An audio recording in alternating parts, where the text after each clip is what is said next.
안녕하세요. 현실주의자입니다. 오늘은 에코프로의 상승이 좀 컸는데요. 그거에 대해서 얘기를 좀 해보고자 합니다. 오늘 에코프로는 왜 상승했을까요?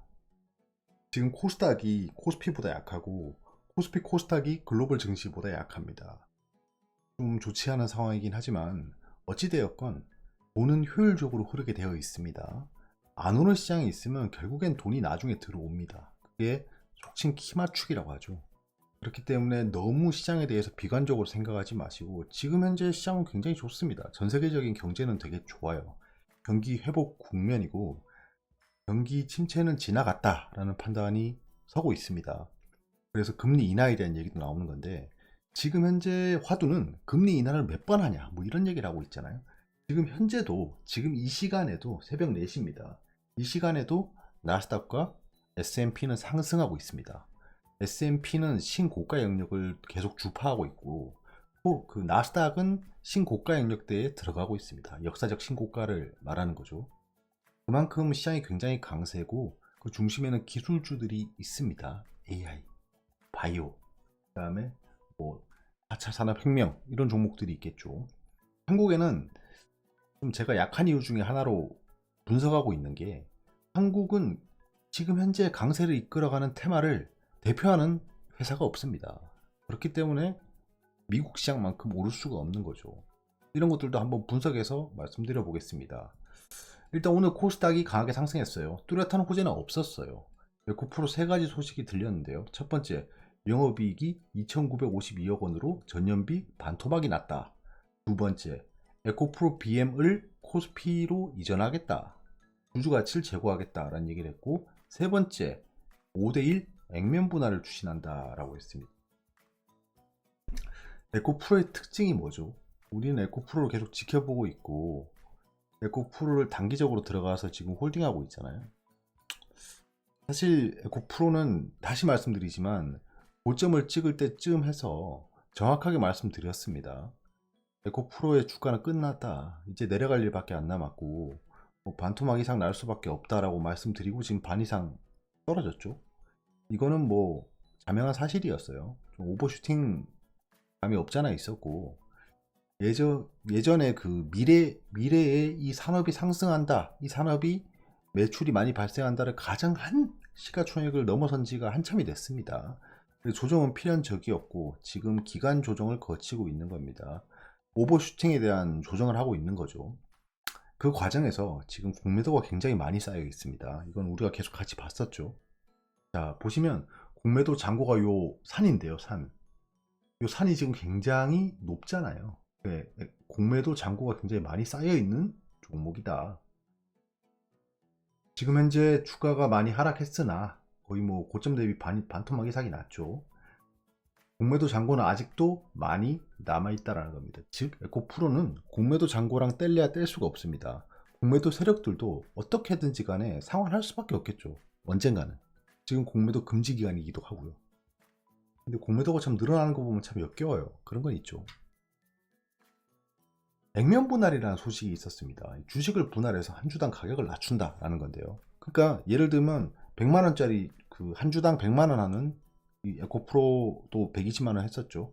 한 주당 120만 원 하는 100만 원이라고 할게요. 100만 원 하는 종목을 5대1 액면 분할을 한다라고 하면 20만 원이 되는 거예요.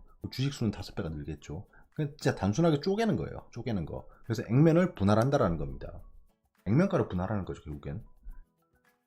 공매도와 연관이 있다라는 겁니다. 이거는 제가 대차거래 약관을 읽어봤어요. 대차거래 약관, 내가 놓치고 있는 게 있는가 싶어서 상세하게 다 뜯어봤습니다. 그 중에 이런 내용이 있어요. 권리를 상환해야 되는 경우가 있다라는 겁니다. 그 권리 중에 회사는 차입증권에서 발생하는 의결권, 그 주주총회에서 투표하는 거요. 주식 매수 청구권, 이건 매수 청구권 한 번씩 공시가 뜨죠. 액면 분할, 액면 병합, 감자, 합병 등 권리를 반환하기 위하여 이사의 결의일 및 기준일에 고객에게 중도 상환 요청을 할 수 있습니다. 라고 되어 있죠. 이건 대차예요, 대차. 공매도를 하려면 차입 공매도를 해야 되잖아요. 차입 공매도가 뭡니까? 대차를 해와서 그걸로 공매도를 한다는 겁니다. 그럼 대차 약관을 보면 되겠죠. 대차 약관을 보면 액면 분할 등 이벤트가 발생하면 중도 상환을 요청할 수 있다는 거예요. 모든 증권사가 이러진 않겠죠. 하지만 요 증권사의 약관은 이렇습니다. 그러면 지금 액면 분할이라는 그 소식이 떴기 때문에, 공시는 아니죠. 소식이 떴기 때문에 중도 상환에 대한 우려가 생긴 거죠. 이 대차의 중도 상환 요구가 발생하기 때문에 공매도 세력들에게는 찝찝한 소식이 아닐 수 없습니다. 자, 이러면 반대로 오늘 상승했던 이유가 좀 밝혀지는 거죠. 대차를 상환했다라고 볼 수 있는 겁니다. 이건 3일 뒤에 알 수 있겠죠. 사실 이렇게 급격하게 상승할 만한 이슈는 없었어요. 그러니까 이런 걸 그 판단해 보는 건데, 다른 사례를 한번 볼까요? 액면 분할 후에 주가가 어떻게 됐는지 확인해 보면 되잖아요. 네이버랑 카카오가 대표적이죠. 이때 네이버가 5대1 액면 분할을 했어요. 똑같죠. 네이버 한 주당 500원을 100원으로 액면을 분할한다. 액면가를 분할했죠. 2018년 7월 26일이었습니다. 이때쯤이죠. 거래량이 급등하죠. 자, 한동안 조정을 보이다가 쌍바닥을 찍고 급등을 해버리죠. 카카오입니다. 카카오는 비슷한 시기는 아니지만 좀 뒤에 했어요. 요 시점쯤에 했습니다. 5대1 액면 분할 후에 급등해버리죠. 라고 얘기하면 안 되겠죠? 일단 제가 일부러 이렇게 얘기를 해봤는데요. 지금 액면 분할과 주가 상승에 연관관계가 있다고 보여지십니까, 이게?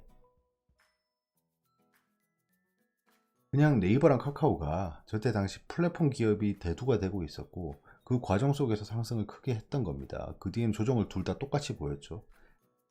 주가에 영향이 없다라고 보여집니다. 액면 분할 자체는. 그냥 거래량이 좀 많이 늘겠죠. 당시에 또 공매도 잔고가 그리 많지 않았어요. 두 종목이. 그러니까 공매도랑 연관이 별로 없고, 그런 종목들은 주가에 별로 영향이 없다는 겁니다. 근데 제가 여기서 포인트를 한번 짚어보는 거는, 에코프로는 공매도 잔고가 많기 때문에 이번 액면 분할 공시가 공매도 세력들에게 불안감을 안겨줄 수 있다는 겁니다. 일단 네이버랑 카카오 얘기 나온 김에 이 차트를 한번 보겠습니다. 매매 동향 차트. 지금 공매도 잔고는 어떤가요? 많이 줄었죠. 주가도 많이 떨어져 있는 상태입니다. 네이버도 지금 장기간 횡보를 하고 있는데요. 제가 봤을 때 바닥을 잡아간다라고 보여집니다. 이거는 예전에도 말씀드렸었죠. 네이버는 한동안 바닥을 잡아갈 거다. 바닥을 잡으면서 그 저점이 점점 올라가고 있습니다. 네이버가 급등한다라는 말씀은 못 드리겠지만 바닥권에 진입해 있다라는 건 자명한 사실인 것 같습니다. 특히 뭐 네이버는 플랫폼 기업이기 때문에 향후 확장성, 그리고 AI도 하고 있잖아요. 그런 것들을 고려했을 때 여기서 꼬꾸라진다라고 보긴 좀 어려울 것 같아요. 큰 수익을 안겨줄 수는 없겠지만 바닥을 잡았다라고 판단됩니다.